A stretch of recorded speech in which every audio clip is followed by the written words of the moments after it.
good evening. Rochelle here. Welcome back to my channel. So tonight I'm here at the airport. I'm on my way to my home country, Philippines. So ayan guys, I'm already in my boarding gate waiting for my flight at 10:40 p.m. So while waiting, I will be telling you something about this vlog. So in this vlog, you will learn information and some details on the processes of the mandatory quarantine in the Philippines. By the way, my flight is connecting. So it's from Dubai to Doha, Qatar, and then Doha, Qatar to Cebu. And I will be staying in Cebu for 6 days for quarantine. And then from Cebu to Manila after 6 days. So stay tuned because you will learn a lot of things here in this vlog. And if you have any tips or comments, just write there down below.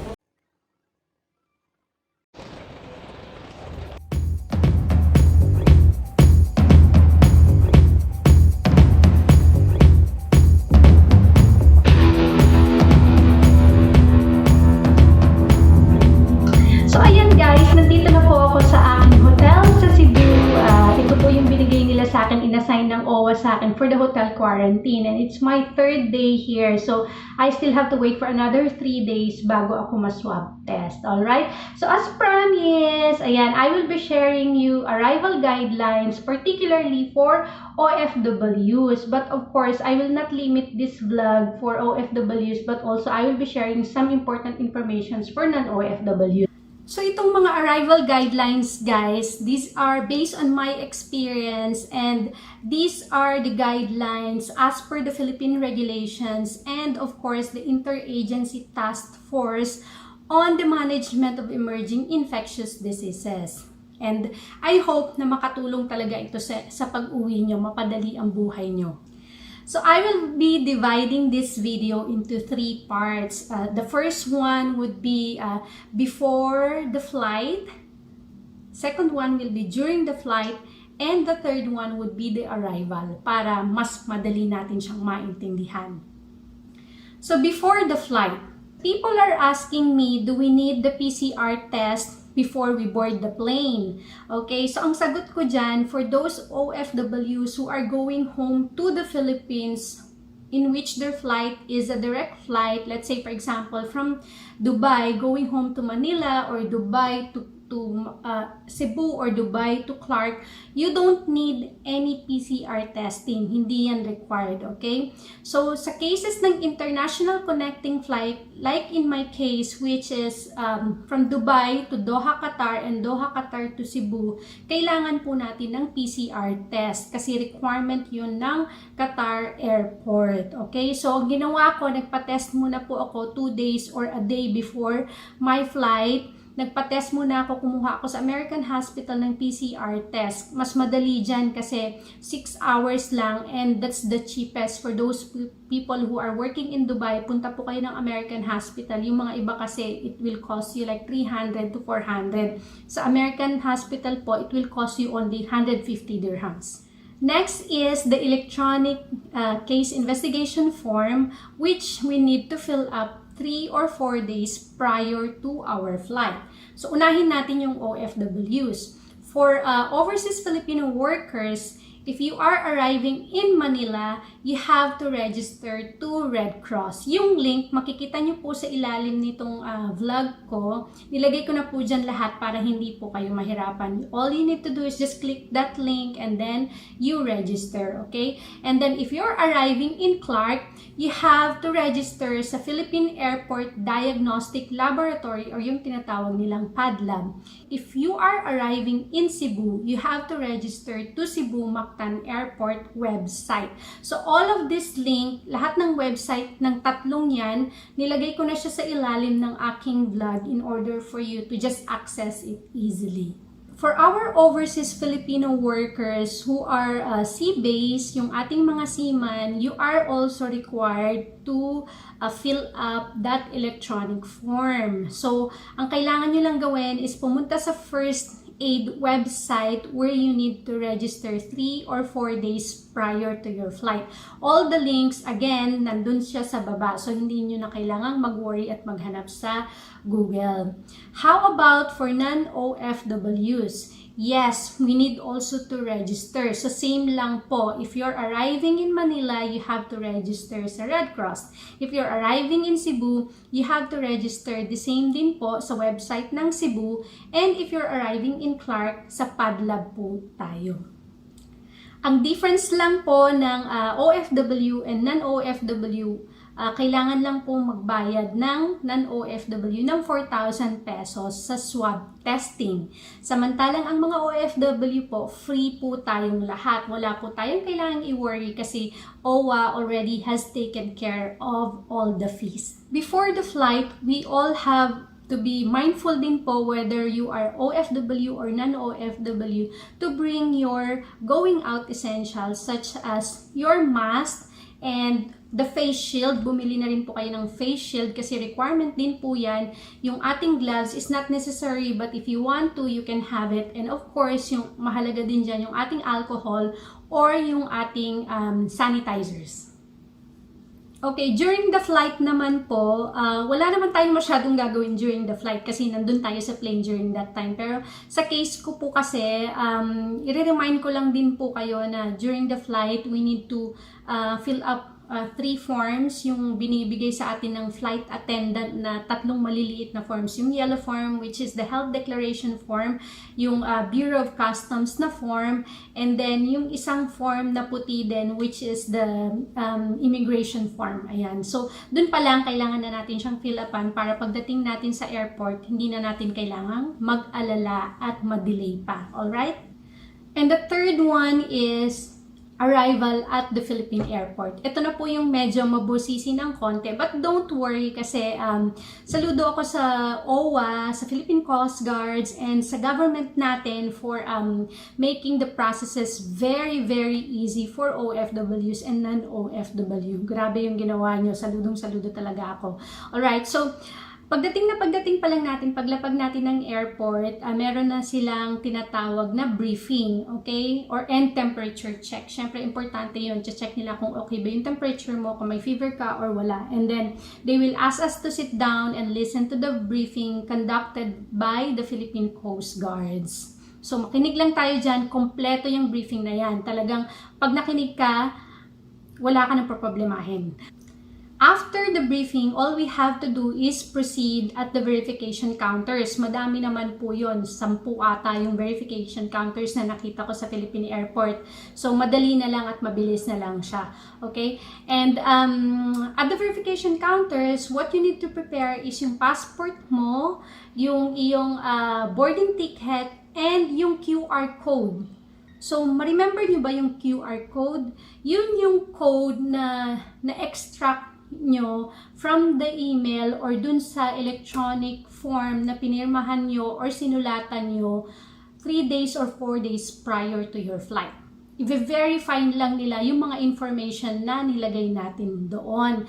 Kaya nga, sobrang napaka-importante, ulitin ko, na kailangan fill upan nyo yun ahead of time. Kasi maraming mga na-delay na mga Filipino kasi dun lang sa airport sila nag-fill up noon. Okay? So, if gusto nyo maging smooth lahat ng travel nyo, make sure na nagawa nyo yung pag-fill up ng electronic form na yan. Alright? So, after ma-verify yung barcode mo, we will go through thermal scanning by the Bureau of Quarantine where we need to submit also yung yellow form natin or yung tinatawag na health declaration form. Pagkatapos natin doon, ang next na step is we need to proceed sa immigration for clearance. Ito guys, sobrang madali lang to kasi Filipino naman tayo. All we need is to just show our passport and yung isang form na finil upan natin sa plane pa lang, which is yung immigration form. So, i-verify lang nila lahat ng information doon, pati yung passport mo, and then scan nila yung face mo.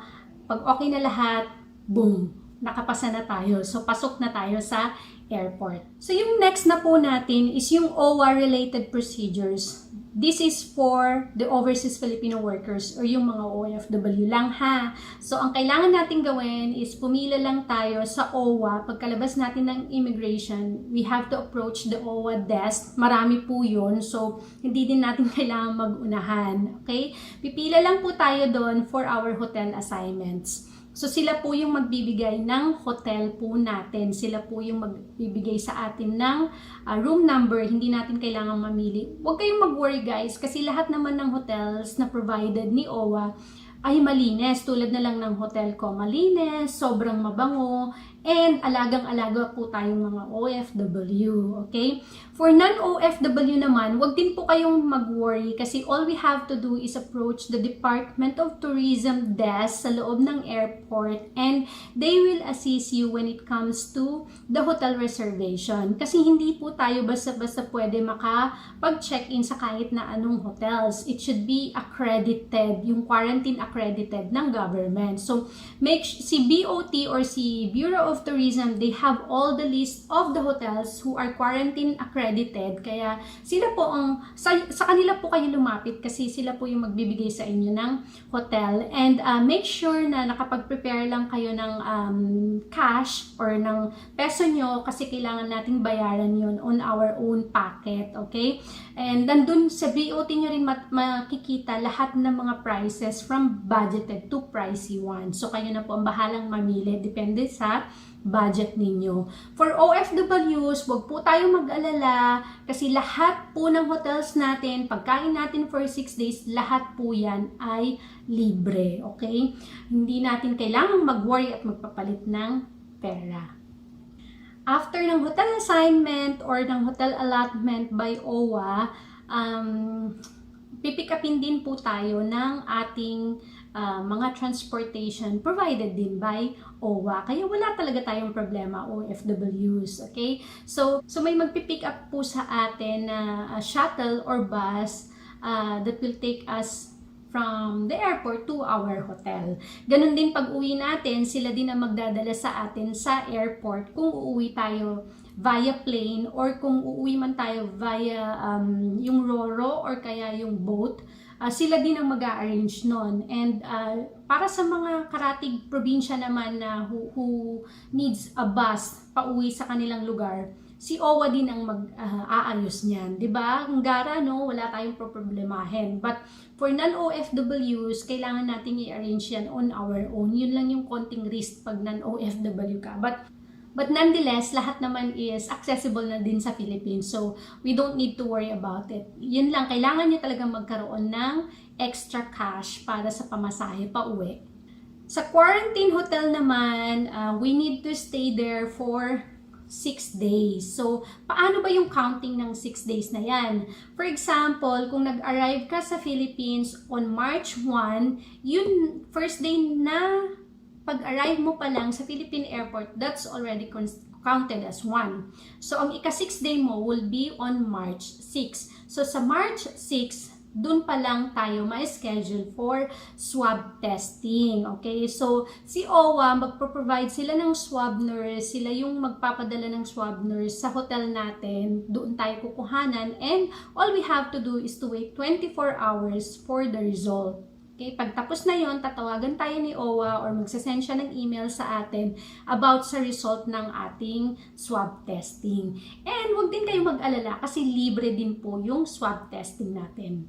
Sa OFWs, yung ating hotel that's shouldered by OWA, including yung mga food natin. So, yung food natin for 3 days, that is shouldered by OWA. So, wala rin tayong ipoprovide na money or wala rin tayong ilalabas na babayaran. Okay? How about sa going home naman on the 6th day? If you are tested negative, then OWA will arrange a transportation for you going home to your destination. But if you are tested positive, they will let you stay pa rin sa hotel or pwedeng ilipat kanila ng ibang hotel. Depende na sa kanila yon. But all of these are shouldered by OWA. Lahat ng expenses mo, ma-extend ka man sa hotel, that would be shouldered by OWA. So guys, if you test negative, all you have to do is present your test results together with your medical certificate to the assigned quarantine personnel at your hotel for our clearance. And also, do not forget to print all the hard copies of your clearance certificate And yung iyong swab test certificate kasi baka malay mo lang kakailanganin pa nila yun sa ating LGU or yung local government unit. In case lang, no?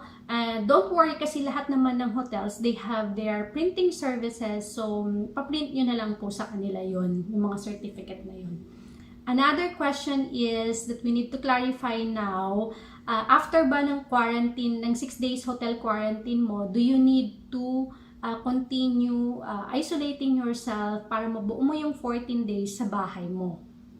Dati kasi, per LGU yon or local government unit protocols, depende sa kanila yun kung itutuloy mo ba yung quarantine. But recently there was a news spread out and announced by GMA na hindi na kailangan ng quarantine. Okay, na-lift na po yung lahat ng quarantine sa local government units all over the Philippines. Yung link po ng news na yan nandito po sa baba. Pwede nyo pong i-click yan at basahin. Alright? But sa case ko siguro, conviction ko na yon. I will be isolating myself for another 8 days sa bahay ko just to make sure. Kasi para sa kapakanan ko na rin yon, para sa kapakanan na rin yun ng mga taong imimit ko and ng family ko. So, if conviction nyo, then go ahead and continue isolating yourself just to make sure na safe kayo. Otherwise, okay na po siya. Wala na po tayong problema sa quarantine sa bahay. Tuloy-tuloy na po yun. Last question na gusto kong i-clarify sa lahat. May nagtanong kasi sa akin na what if na-vaccine ka na? Like sa case ko, twice na akong na-vaccine sa Dubai. Kailangan ko pa rin bang ma-hotel quarantine? Guys, no exception po. So lahat po tayo, we will still undergo 6 days hotel quarantine as per the Philippine regulations regardless of na-vaccine tayo or hindi. But don't worry, para na rin naman sa kapakanan talaga natin yan. So let's just follow the rules and let's just follow the Philippine guidelines. Okay? So bago po i-end yung vlog na to, gusto ko lang ding magbigay sa inyo ng tip pagdating nyo sa hotel. Kasi guys, wag na po tayong mag-complain sa mga pagkain kasi 'di ba libre naman din po 'yon.